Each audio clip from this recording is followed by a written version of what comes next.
حمل کے دوران بواسیر، وجوہات، علامات اور علاج۔ حکیم محمد نوید۔ آج ہم بات کریں گے کہ حمل کے دوران خواتین کو بواسیر یا ہیمروڈز کیوں ہوتی ہے، اس کی علامات کیا ہیں اور اس کا مؤثر علاج کس طرح ممکن ہے۔ حمل کے دوران بواسیر کی وجوہات۔ حمل کے دوران تقریباً 50 خواتین کو بواسیر کی شکایت ہو سکتی ہے۔ اس کی چند بڑی وجوہات درج ذیل ہیں۔ پیٹ میں دباؤ کا بڑھنا، بڑھتے ہوئے بچے کی وجہ سے مقعد اینس کی رگوں پر اضافی دباؤ پڑتا ہے۔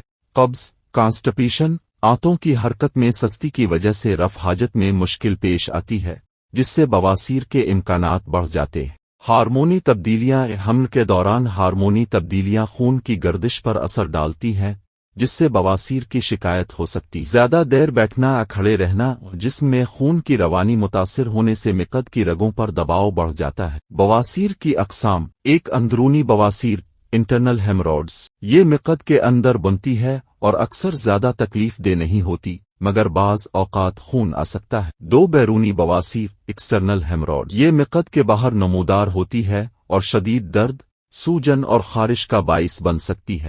بواسیر کی علامات۔ مقعد کے آس پاس سوجن یا گلٹی محسوس ہونا، رفع حاجت کے دوران بعد میں خون آنا، شدید خارش، جلن یا تکلیف کا احساس، ٹوائلٹ کے دوران دقت محسوس کرنا۔ گھر پر بواسیر کا علاج۔ برف کا استعمال۔ متاثرہ جگہ پر برف رکھنے سے سوجن اور درد کم ہوتا ہے۔ گرم پانی میں بیٹھنا، سٹس بیتھ، دن میں 2-3 بار نیم گرم پانی میں 10-15 منٹ بیٹھنے سے سکون ملتا ہے۔ فائبر سے بھرپور غذا، پھل، سبزیاں اور دلیا کھانے سے قبض کا خطرہ کم ہوتا ہے۔ زیادہ پانی پینا۔ روزانہ 8-10 گلاس پانی پینے سے آنتوں کی حرکت بہتر ہوتی ہے۔ زیادہ دیر نہ بیٹھیں اور ٹوائلٹ میں زیادہ وقت گزارنے سے بواسیر کی شدت بڑھ سکتی ہے۔ موئسچرائزر یا مرہم، پیٹرولیم جیلی، ویسلین یا ڈاکٹر کی تجویز کردہ کریم کا استعمال خارش اور جلن کم کر سکتا ہے۔ کب ڈاکٹر سے رجوع کرنا ضروری؟ اگر درج ذیل مسائل درپیش ہوں تو فوری طور پر ڈاکٹر سے مشورہ کریں۔ شدید سوجن یا درد جو گھر پر کیے گئے علاج سے کم نہ ہو۔ مسلسل خون آنا جو زیادہ دن تک جاری رہے۔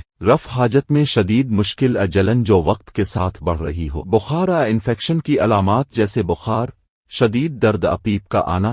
بواسیر سے بچاؤ کے مؤثر طریقے۔ فائبر سے بھرپور خوراک کھائیں تاکہ قبض سے بچا جا سکے۔ پانی زیادہ مقدار میں پئیں، روزانہ کم از کم 8-10 گلاس، تاکہ آنتوں کی حرکت بہتر ہو۔ زیادہ دیر کھڑے یا بیٹھے نہ رہیں، وقفے سے چہل قدمی کریں۔ وزن اٹھانے سے گریز کریں تاکہ مقعد پر دباؤ نہ پڑے۔ ہلکی پھلکی ورزش کو اپنی روٹین کا حصہ بنائیں تاکہ خون کی روانی بہتر ہو۔ اگر بواسیر کی علامات برقرار رہیں یا شدت اختیار کر جائیں تو جلد از جلد کسی ماہر ڈاکٹر سے رجوع کریں تاکہ بروقت علاج ممکن ہو سکے۔